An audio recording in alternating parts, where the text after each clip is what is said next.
Jungle. Bonjour à toutes, bonjour à tous. Très heureux de vous retrouver pour cette nouvelle semaine sur Radio Sport FM, la radio qui mouille le maillot dingue de sport comme tous les lundis sur la 91.9, aussi recevable sur le www.sportfmtg.com. Merci de nous faire confiance. Excellentes conditions d'écoute à toutes et à tous. Eh bien, dingue de sport parle de la Coupe du Togo. ASCO, ASK Gomido ou encore l'AS Sauterre sont autorisés à poursuivre la compétition. On va analyser.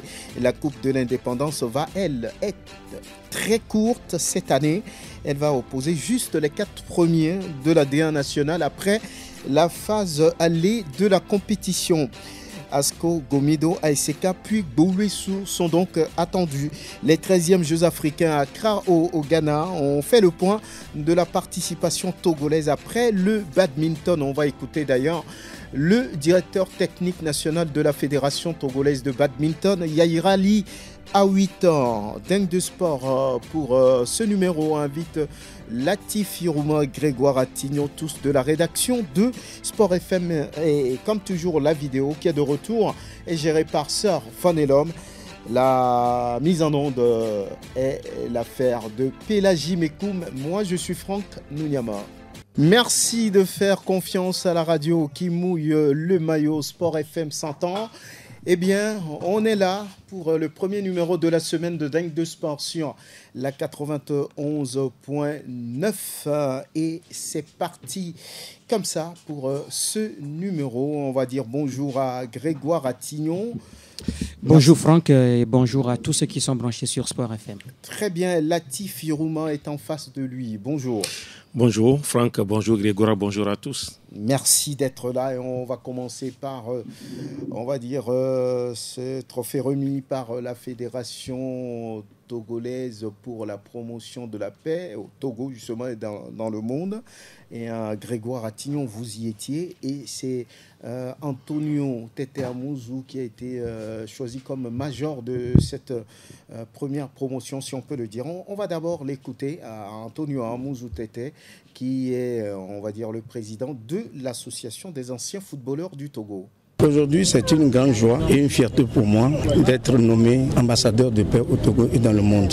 Je pense qu'à partir d'aujourd'hui, j'ai une mission de sensibiliser la population du Togo pour lutter contre la non-violence. Vous devez savoir que sans la paix, rien n'est possible. Sans la paix, il n'y a pas de développement. La paix a plusieurs significations. Il y a la cohésion sociale, le vivre ensemble dont nous avons besoin pour bâtir notre cité. Donc aujourd'hui, je veux dire que j'ai changé de couleur. Je suis devenu ambassadeur et je pense que avec ça, je peux, à partir de cet instant, être parmi les artisans de paix pour lutter contre la non-violence. Déjà, voir vos responsabilités, est-ce que vous ne pensez pas que c'est une lourde mission de plus? Je ne le pense pas parce que de ma nature, moi, je suis un homme de paix. Le président de la Fédération de paix au Togo et dans le monde ne s'est pas trompé en faisant son choix sur ma modeste personne. Comme je suis un ancien sportif dans le domaine du sport, je pense que j'ai toujours démontré à travers mes comportements la paix, parce que je l'aime beaucoup, parce que sans la paix, il n'y a pas de développement. Antonio Tete Amouzou, c'est bien sûr pour lutter contre la violence. C'est bien sûr pour lutter contre la violence. Vous y étiez, Grégoire Attignon, et comment ça s'est passé? C'était quoi? Ça s'est très bien passé. C'était une cérémonie d'intronisation, si on peut le dire ainsi, organisée justement par la Fédération pour la paix au Togo et dans le monde. Cette fédération est dirigée par un chef traditionnel, Togui Nukafu III. C'est lui donc qui est le président de cette fédération. Il faut dire que ce n'est pas la première promotion. Il y a eu d'autres promotions bien avant, puisqu'il y a eu d'autres ambassadeurs de paix avant, mais pour cette promotion, ils sont 4 à être donc nominés, et c'est Amouzou Tete qui est le major donc de cette promotion. Je crois que on dit la lutte ou bien on parle d'ambassadeur de la paix au Togo et dans le monde. Je crois que quand on parle de la paix, c'est là où il n'y a pas la violence. Et il l'a dit également dans son interview. Il est là justement. C'est quelqu'un qui a fait quand même sa carrière de footballeur. Quand on revient un peu sur le plan sportif, quand vous vous approchez, vous avez les informations comme quoi il a fait 14 ans. Il n'a récolté qu'un seul carton jaune de toute sa carrière. Ce qui veut dire que sur le terrain, malgré que c'est un joueur, il n'a pas été aussi violent. Et donc, également aujourd'hui, homme de paix, je crois que c'est pour prôner véritablement la paix au Togo et la paix également dans le monde. C'est pour lutter justement contre la violence, quelles que soient les sortes de violences. Je crois que c'est quand même une très bonne initiative. Quand vous voyez ceux-là qui ont été ambassadeurs ou ambassadrices de la paix au Togo, je crois qu'aujourd'hui, Amoussou Tété mérite également cette nomination. Oui, comment est-ce qu'il va pouvoir travailler? Qu'est-ce qui va être son rôle? Comment est-ce qu'il va pouvoir gérer, on va dire, cette nouvelle nomination ambassadeur de la paix? Oui, vous savez, cette nomination arrive à quelques jours. Vous savez que il y a des échéances qui attendent le Togo. Je ne parle pas du sport, mais sur le plan politique. Il y a les élections législatives et régionales qui arrivent très bientôt.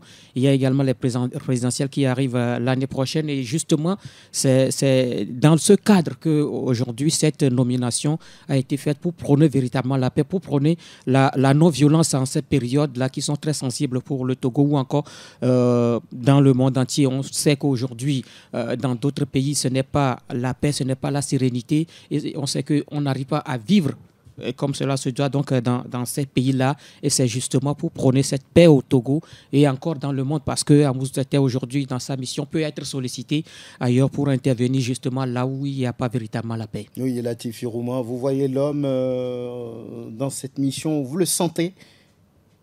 Oui, parce que Amoussou Tété de nature, c'est un pacifiste. Parce que verbalement, de façon comportementale, c'est quelqu'un qui est posé. Moi, j'ai connu l'homme en tant que président de club. Je ne l'ai pas vu jouer, mais on parle de sa carrière où voilà, il était d'abord le cadet, le junior qui jouait pour les juniors et pour les seniors en même temps. Voilà, c'est comme un petit parmi les grands. Et quand ça a commencé comme ça depuis des années, je l'ai connu quand il a fait 17 ans à la tête de la SFOSA. Ça n'a pas été du tout facile. Il y avait des pots de bananes, beaucoup de choses, mais c'est un monsieur qui a été toujours calme à chaque fois que vous le voyez sortir. On l'a vu même dans la lutte à la fédération ou bien dans la course à la fédération togolaise de football. Tout récemment, il a posé un acte de géant, un acte en tout cas de gentleman, où il avait la possibilité d'ailleurs de faire un recours par rapport à la décision de la commission électorale, mais il a convié la presse, il a dit qu'il ne fera pas de recours parce que voilà, il préconise la paix, la stabilité. Je crois qu'aujourd'hui, c'est tout simplement un couronnement. C'est un monsieur, je me souviens, à la fédération, souvenez-vous, il a eu 0 voix à la fédération, mais c'est un monsieur qui s'est dit, mais écoutez, c'est la vision des gens. Des gens peut-être n'ont pas compris sa vision, ce qu'il voulait apporter. Mais après, quand vous voyez comment ça se passe, vous comprendrez que quelque part, c'est plutôt des gens qui ne comprennent pas Amoussou Tété. Et donc aujourd'hui, je pense que c'est un couronnement. Qu'est-ce qu'il va faire? C'est des actions allant dans le sens de la promotion de la paix qu'il va faire. Ce que, en tout cas, la fédération prône, c'est ce que Amoussou Tété va faire à travers des actions. Il est l'ambassadeur, il peut représenter cette fédération-là dans des événements. Lui-même, il peut, en tout cas, prendre des initiatives allant dans la paix. Et je pense que notre football, surtout, en a besoin, même si il ne va pas forcément rester dans seulement les girons du football. Il va falloir aller au-delà parce qu'on parle de la société et le football se joue dans la société. Les autres aspects, Grégoire a parlé des législatives, les régionales, ça fait partie quand même de l'environnement politique, sociologique, sportif. Et je pense qu'on doit voir l'homme à travers justement tous ces chantiers-là. Voilà, donc Antonio Tété Amoussou, ambassadeur de la paix au Togo et dans le monde. Voilà, une nouvelle mission, en plus du fait qu'il reste le président de l'association des anciens footballeurs du Togo. Et on parle des 13e Jeux africains qui ont lieu là-bas à Accra au Ghana et c'en est fini pour le badminton togolais. Voilà, on n'a pas fait grand-chose.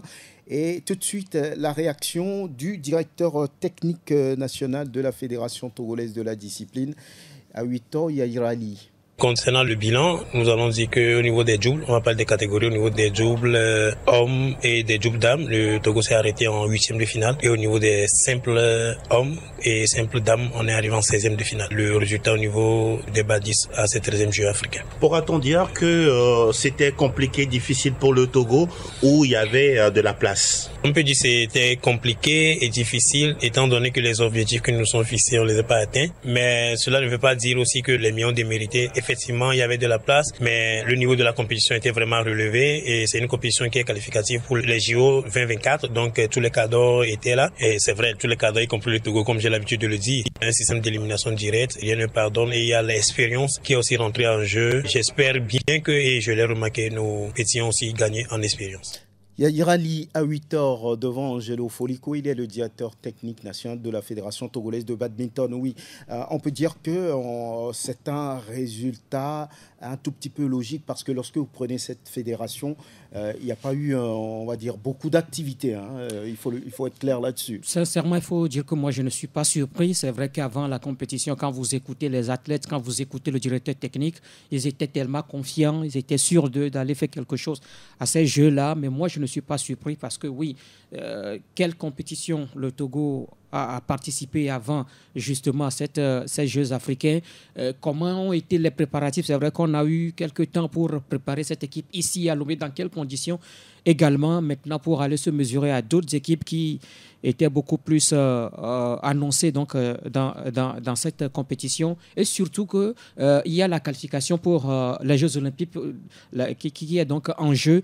Et ça a été compliqué. Très compliqué d'ailleurs parce que quand vous prenez les rencontres, le Togo, je ne sais pas si le Togo a dépassé 3 victoires donc dans ces jeux-là. Finalement, on revient au pays et après donc le premier tour. C'est vrai que le DTN dit chez les garçons, bien chez les simples, le Togo est arrivé, a été éliminé à la 16e, en 16e de finale et qu'en double, que ce soit chez les garçons ou chez les filles, le Togo est éliminé en 8e de finale. Je me dis que c'est insuffisant. C'est insuffisant, mais ça dépend aussi du niveau des adversaires qui étaient là. Je crois que, bon, comme on a l'habitude de le dire, le Togo est allé apprendre, on verra pour les autres compétitions à venir. On verra pour les autres compétitions à venir. Le badminton togolais a été bad là-bas à Accra. Oui, vous savez, ils se sont mis la pression pour rien. Grégoire l'a dit, lorsqu'on parle des favoris, voilà, le Togo ne devrait pas pointer le nez. Mais on était là pour compétir, d'accord. On aurait pu peut-être surprendre, mais lorsque vous écoutez la communication autour de nos badistes, on dirait que c'est plutôt eux qui étaient les favoris là-bas. Après le tirage, le directeur technique national, c'est un ami qui fait un bon travail là-bas, mais au plan communicationnel, il a dit que c'est un bon tirage, que c'est ce qu'ils attendaient, c'est un bon tirage. Et quand ils l'ont dit, nous on s'est dit, ah voilà, peut-être qu'on se connaît. Et le Togo, c'est comme quand on dit Togo, Bénin, on se dit, ok, sur cet aspect-là, le Togo est devant le Bénin, sur cet aspect, le Togo, le Bénin est devant le Togo. Il a minimisé les adversaires, voulez-vous dire? Il dit que c'est un bon tirage. Et quand c'est un bon tirage, que sur 6 matchs, par exemple, en simple, messieurs et filles, et sinon hommes et dames. Le Togo n'a qu'une victoire. Une victoire sur 6. Écoutez, alors qu'on nous dit que c'est un bon tirage, moi je n'ai rien compris. Et là, je me dis que c'est la communication. On s'est mis la pression parce que voilà, dans le landerneau sportif togolais ici, après le tirage, les gens disent ah le Togo. Et après on nous dit une victoire sur 6 matchs, après 6 matchs. Et donc, ils se sont mis la pression. En réalité, on est allé apprendre parce que le badminton togolais n'est pas aussi à un niveau. Ouais. Et puis, on parle quand même des Jeux africains. Les Jeux africains, c'est tout le monde qui est là. Ouais. Et ce n'est pas la francophonie où c'est les pays qui parlent seulement le français qui sont là. Ici, on dit, écoutez, les Jeux africains, c'est tout le monde. C'est d'ailleurs qualificatif pour les Jeux qui arrivent. C'est d'ailleurs qualificatif pour les Jeux qui arrivent. Donc, c'est du lourd, quoi. Et donc, on ne va pas dire qu'ils ont quand même été ridicules, mais c'est la communication qui, peut-être, nous met dans cette position-là où on pensait plutôt que le Togo devrait faire grand-chose, mais plutôt sort par la petite porte. Sinon, ce n'est pas mauvais. On pensait peut-être à un miracle lorsqu'on prend tous les sports qui dont le Togo aura à prendre part là-bas. On se dit tout simplement qu'on y va avec un certain espoir de pouvoir peut-être limiter les dégâts, parce que là, vous prenez le 3 contre 3, ça fait longtemps, on n'a plus vu cette sélection, le beach volley également. On a comme l'impression qu'on n'a pas mesuré la grandeur, l'importance de cette compétition. Latif le disait, c'est une grande compétition, c'est toute l'Afrique qui est là. Oui, mais c'est une grande compétition, mais nous y allons avec quels moyens? Nous y allons avec les moyens que nous avons. Nous avons les moyens que nous avons ici. Quand vous prenez d'autres équipes, quand on parle de ce beach volley ou encore de badminton, je parie que les autres équipes sont venues avec des joueurs qui évoluent à l'extérieur. Sans doute, parce que ce sont les Jeux africains. On peut faire venir des athlètes de l'extérieur. Aujourd'hui, nous avons, quand vous prenez les beach volleyeurs, ils évoluent où? Ils sont dans le championnat togolais. Ils sont dans les clubs ici au Togo. C'est ici, ils se sont préparés pour aller à cette compétition. Alors que quand vous prenez des équipes comme l'Égypte ou encore le Maroc ou le Sénégal, sans doute que ces équipes-là sont venues avec des joueurs plus huppés que les nôtres. Donc, on ne peut pas avoir ce résultat-là qu'on attendait. Moi, je sais que ça va être un peu compliqué. Aujourd'hui, on a vu également pour les beach volleyeurs le premier match. Ils ont perdu face au Ghana. Et donc, ça va être compliqué alors qu'il reste encore 2 matchs. Et je crois qu'en ce moment, ils doivent jouer contre le Bénin avant d'affronter en début de soirée le Sénégal. Et si le Togo ne gagne pas ces 2 matchs, ce qui veut dire que c'est fini. On est déjà éliminé. Alors que du côté de beach volley, le Togo était quand même cité parmi les favoris, parce que tout le monde disait que c'était une chance de médaille. Voilà, vu le parcours de cette équipe lors des qualifications justement pour ces jeux-là, et quand on sait que ces qualifications-là, ou bien cette compétition des Jeux africains compte pour les Jeux olympiques, ça va être compliqué. Latif l'a dit tout à l'heure, les autres ont mesuré un tout petit peu l'ampleur de cette compétition parce que chacun veut aller aux Jeux olympiques. Et nous, si nous y allons avec les moyens que nous avons, on ne peut qu'avoir ces résultats-là. Voilà, les 13e Jeux africains là-bas à Accra, au Ghana. On espère que oui, le Togo va pouvoir s'en sortir.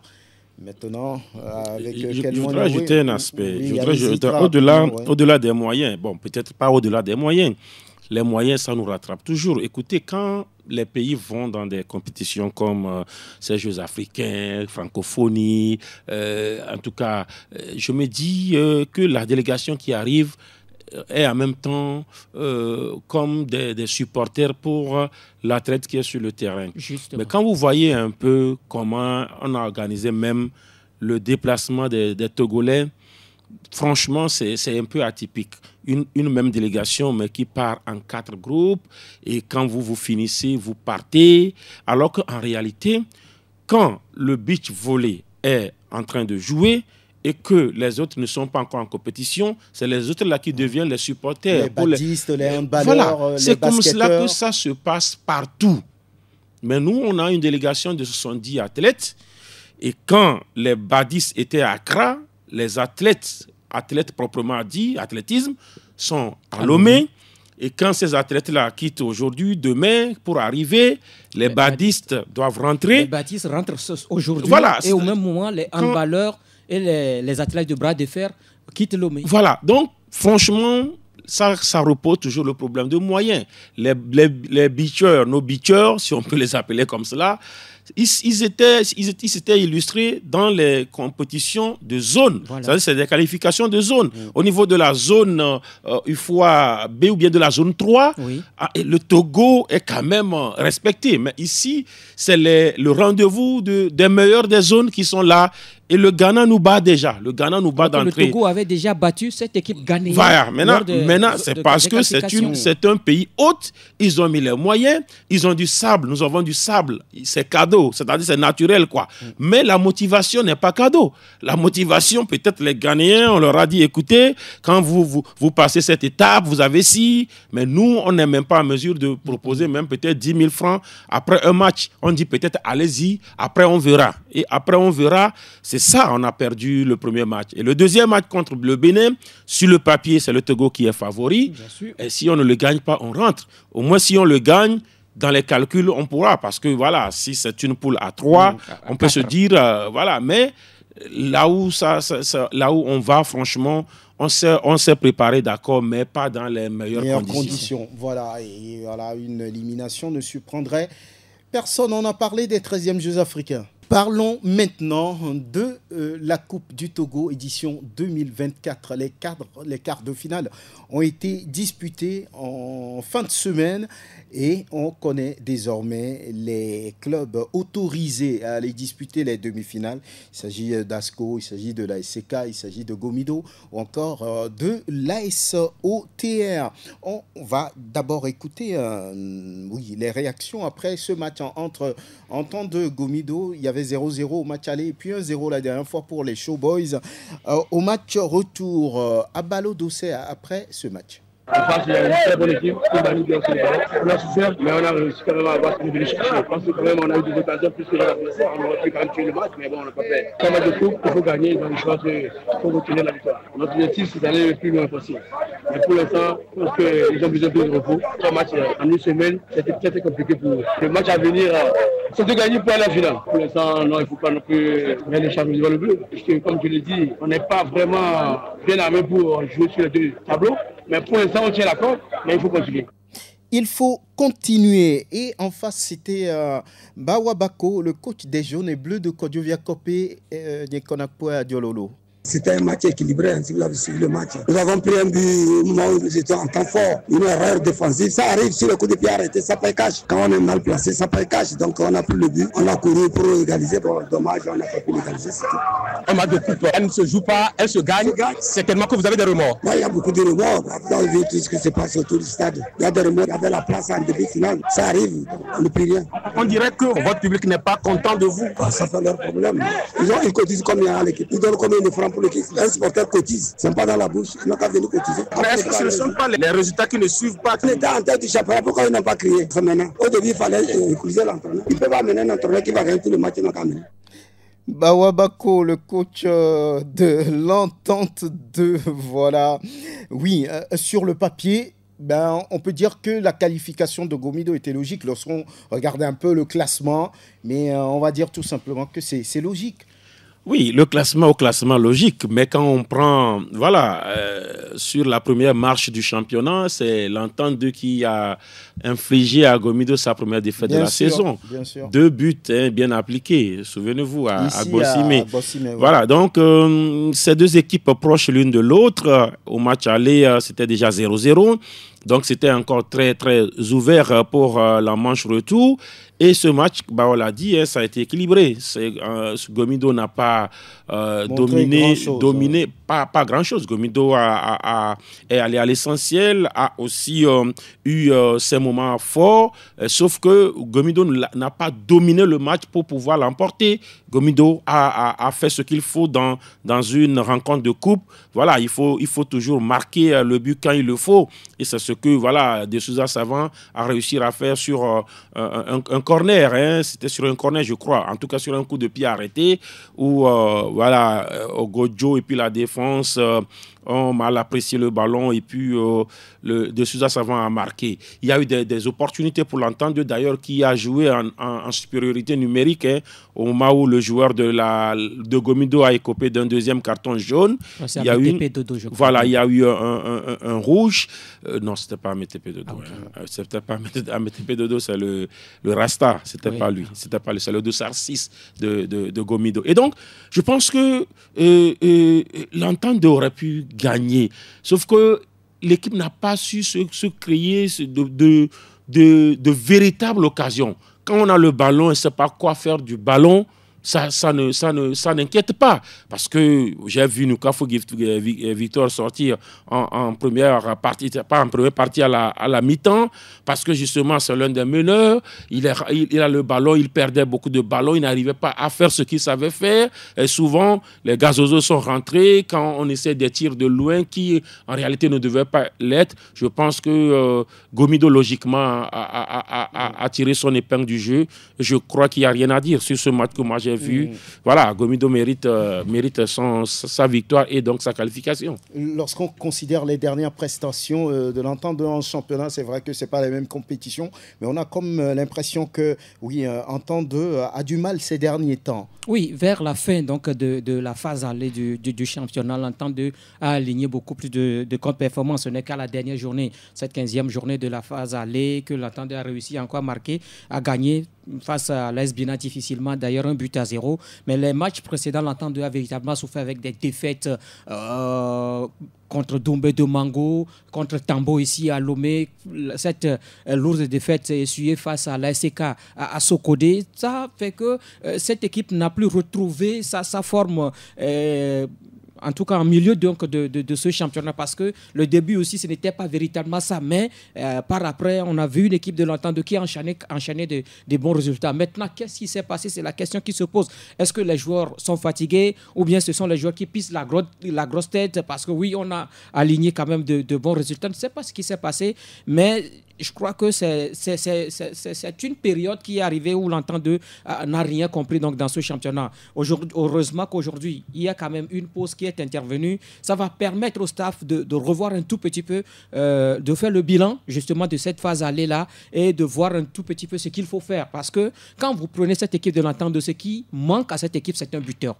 L'Entente a des attaquants. Oui, il y a Gazozo qui aujourd'hui est à la pointe de cette attaque avec d'autres joueurs, mais ça ne marque pas. Vous allez voir l'Entente de faire le jeu, dominer son adversaire, mais l'Entente n'arrive pas à marquer. Donc, il faut véritablement trouver un buteur digne de ce nom au sein de cette attaque. Ils n'ont pas de buteur, mais ils ont des attaquants. Oui, ils ont des attaquants. Maintenant, hier, je n'ai pas vu deux joueurs clés de cette équipe. Ça fait un bon moment.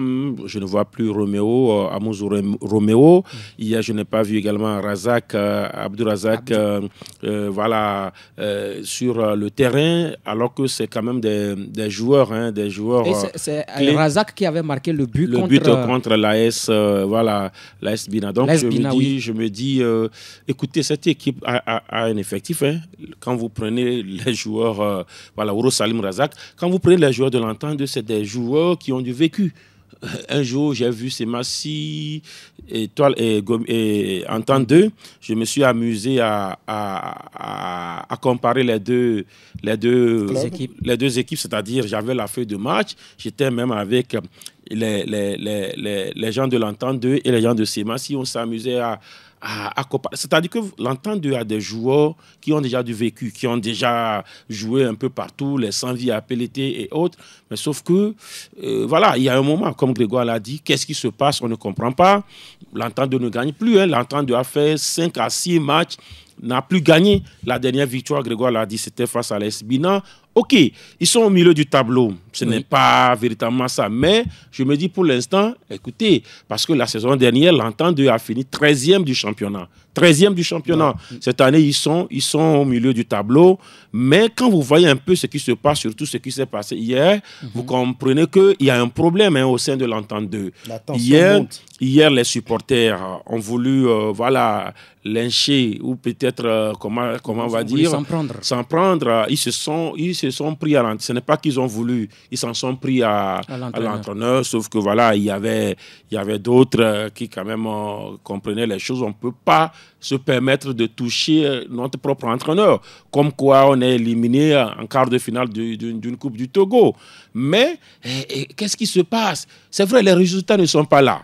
Et un supporter, quand les résultats ne sont pas là, c'est une frustration. Mais qu'est-ce qui se passe? Et pourtant, j'ai vu pratiquement, sauf le président Adra, que je n'ai pas vu hier.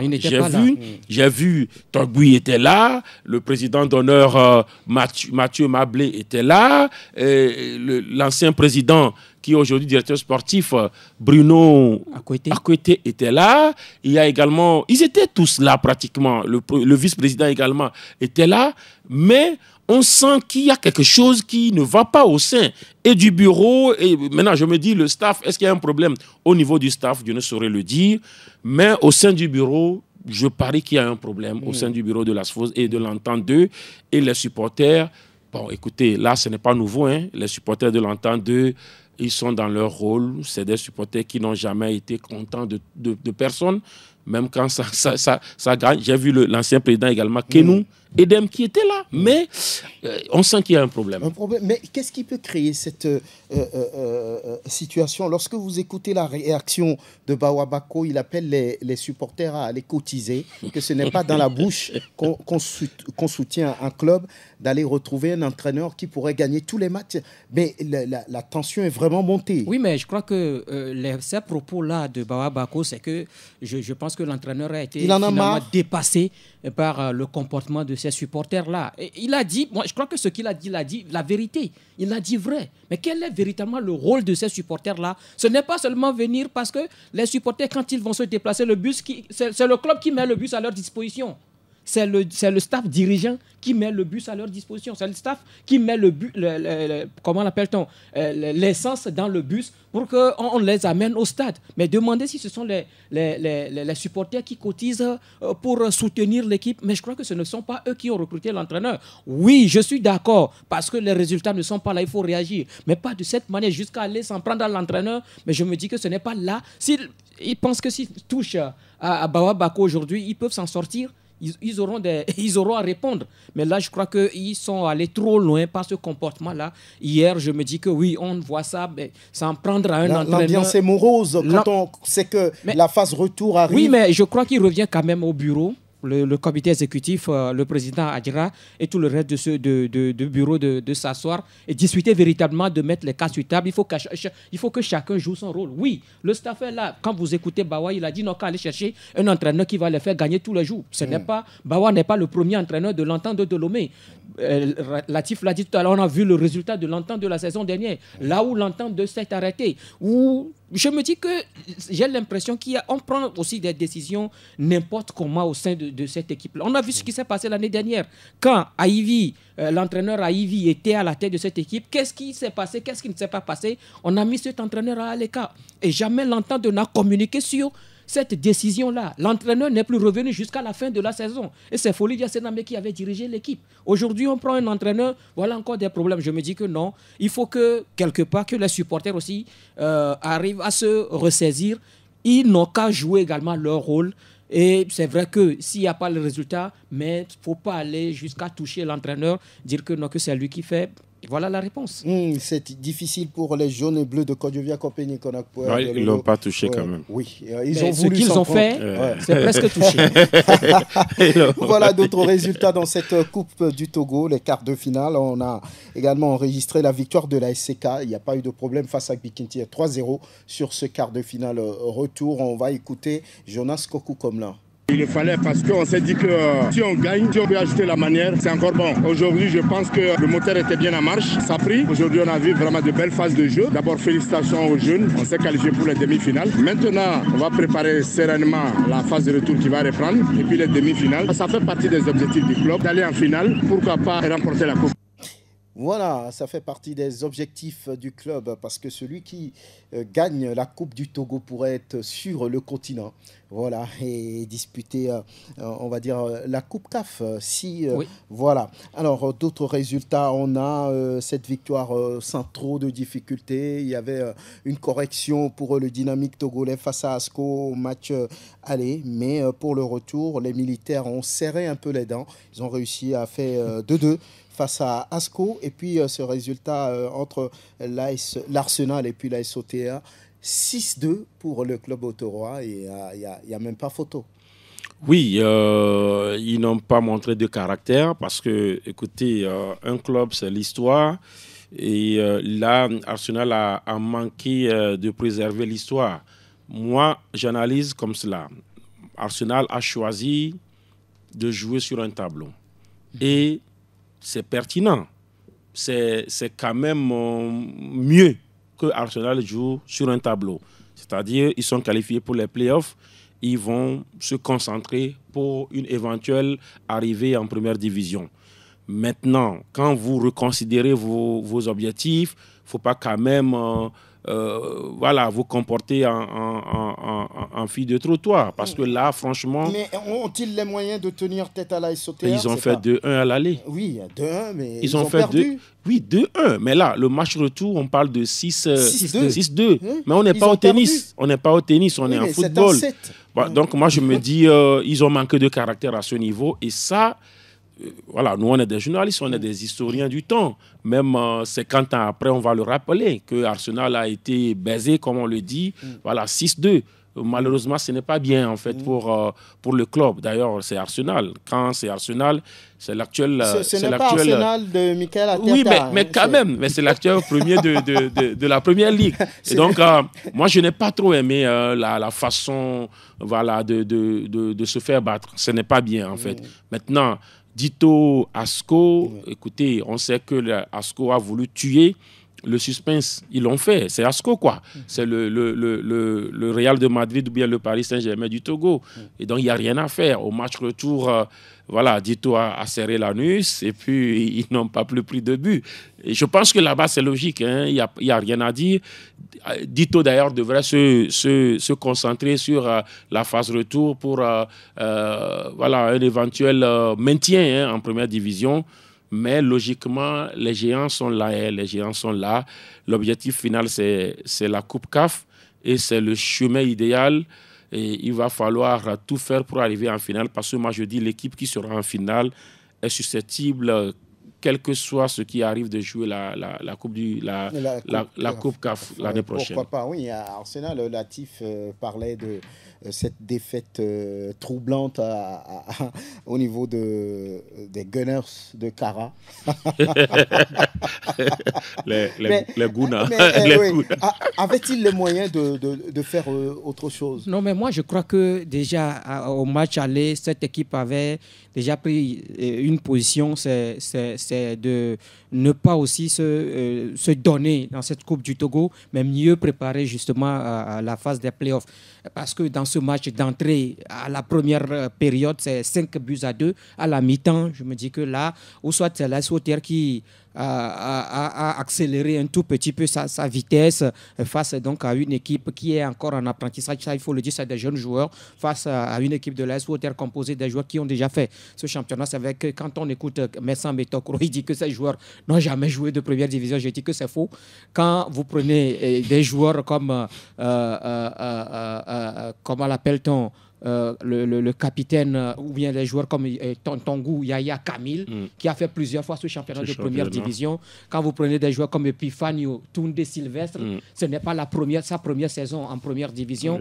Les joueurs qui ont quitté Dito Arnaud comme la vie, il a joué la saison dernière en première division. Je me dis que des fois Ahmed Tokodo essaie donc de cacher tout ça là pour dire que ces joueurs sont en apprentissage. Maintenant, véritablement, ces joueurs-là ont montré de quoi ils sont capables. Ils ont montré qu'ils sont véritables. En première division, Ouro Nemini, Nazis, Bruno Avotor l'ont démontré donc dans ce match. Ouro Nemini aussi n'a jamais joué. Non, mais écoutez, j'ai dit que c'est faux. Ou bien Bruno Avotor. Ahmed Tokodo n'a qu'à cesser de les gens qui ont joué il est en train d'amuser la galerie. Non, mais écoutez. Donc, voilà, et l'équipe de l'AS Sauter était beaucoup plus supérieure à celle d'Arsenal.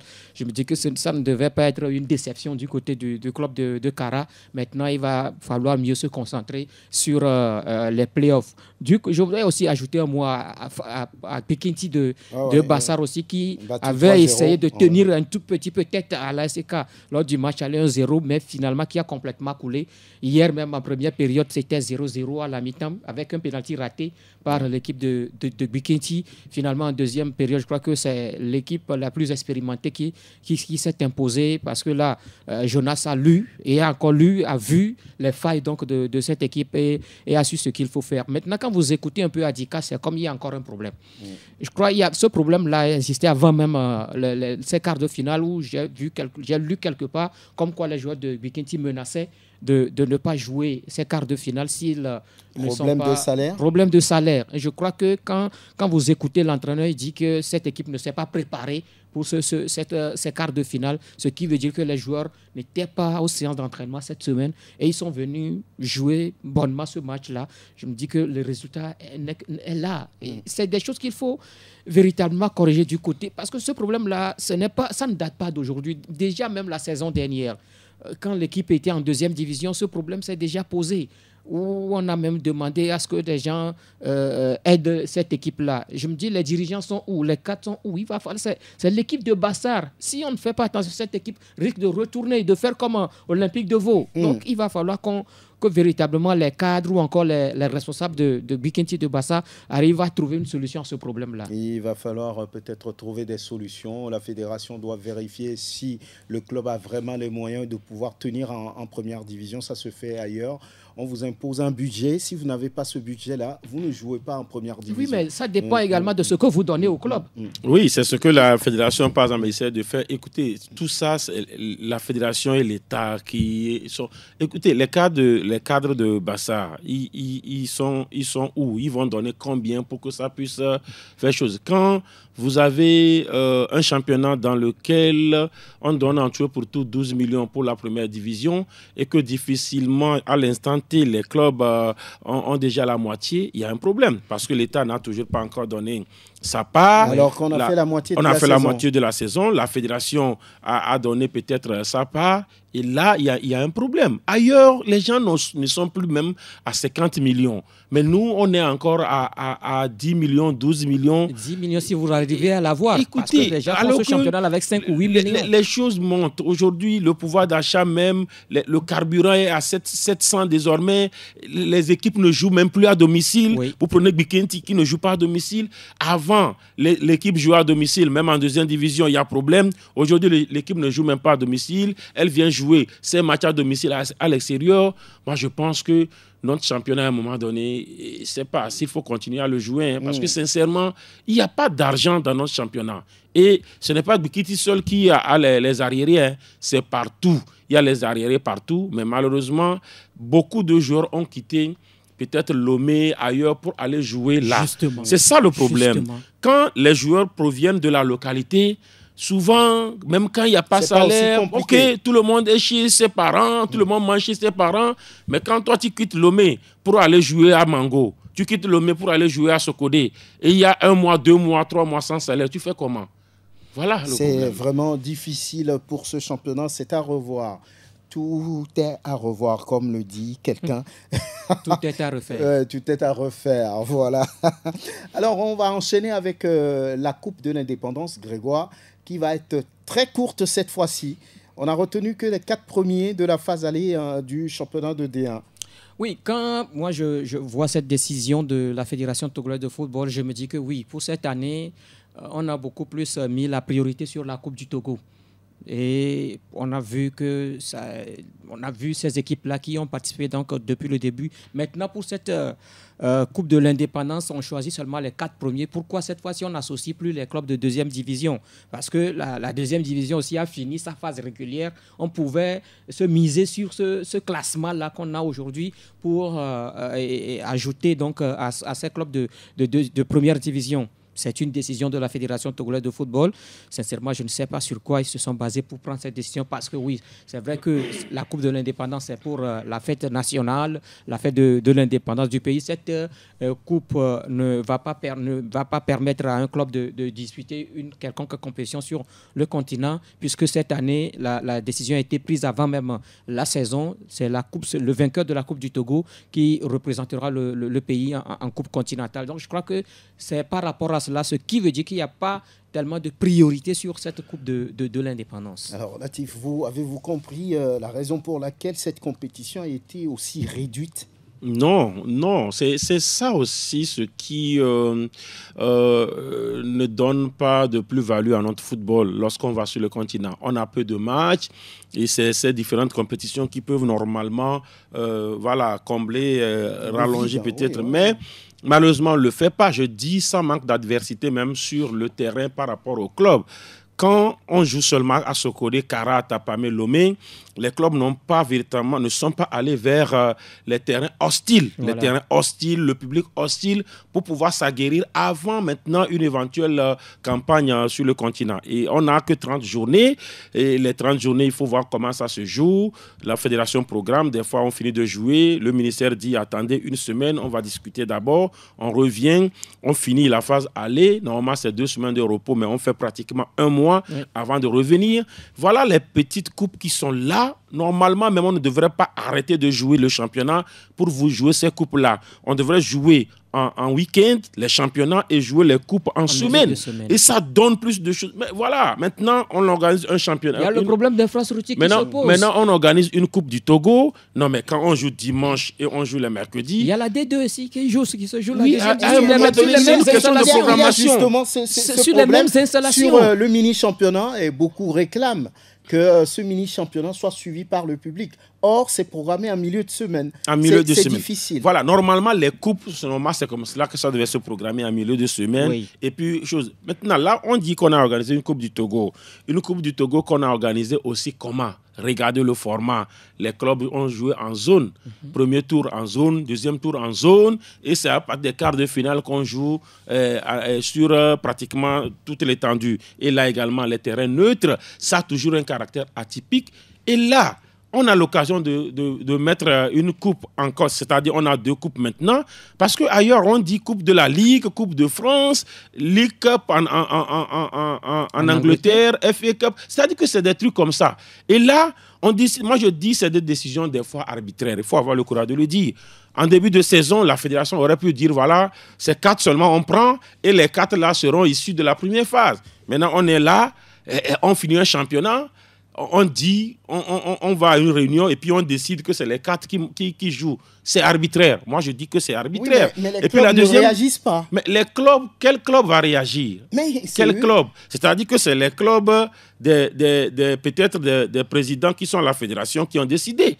Alors, quel club va réagir? Asco est premier, ACK est deuxième, Gomido est troisième, et puis Gboulesu est quatrième. Les 4 sont là. C'est-à-dire Asco, c'est Asco, quoi. Oui. C'est l'équipe du prince. Il faut avoir le courage de le dire. L'ASK, c'est le premier vice-président.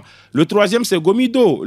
Nine est là. C'est lui le président. Et puis, Gboulesu est là, quatrième. Il y a le président Firmin. Écoutez, on s'enferme entre 4 murs. C'est des anomalies. Voilà, il faut avoir le courage. Il faut avoir le courage de le dire. Pourquoi on n'associe pas, si vous voulez 4, alors prenez 4 de première, 2 de première division, 2 de deuxième division. Maintenant, pourquoi les 4 clubs viennent de la première division? La Coupe du Togo, c'est seulement... La Coupe de l'Indépendance, c'est seulement pour les clubs de choses. Non. Et même au niveau des ligues districts, tout le monde joue la Coupe de l'Indépendance. Ça, c'est que tout le monde a l'occasion de jouer. Maintenant, la deuxième division nationale, ils sont privés. Ils sont privés. Alors que la Coupe du Togo aurait pu même servir même au club de 3e division. On ne l'a pas fait. La Coupe de l'Indépendance, on n'arrive pas à le faire. Moi, Il n'y a pas d'argent. Je dis que c'est des décisions arbitraires.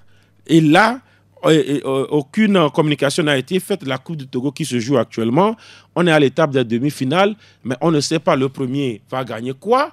Et voilà pourquoi certaines équipes peut-être cèdent à un moment donné.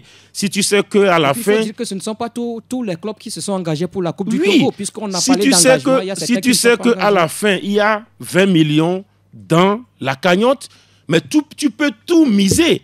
Et à la fin, tu auras les 20 millions. Mais là...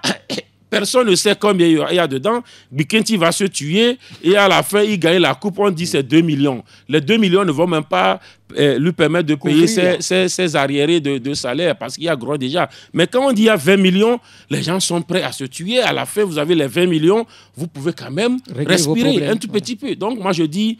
C'est des anomalies et à un moment donné, c'est des décisions arbitraires. Il faut avoir le courage de le dire.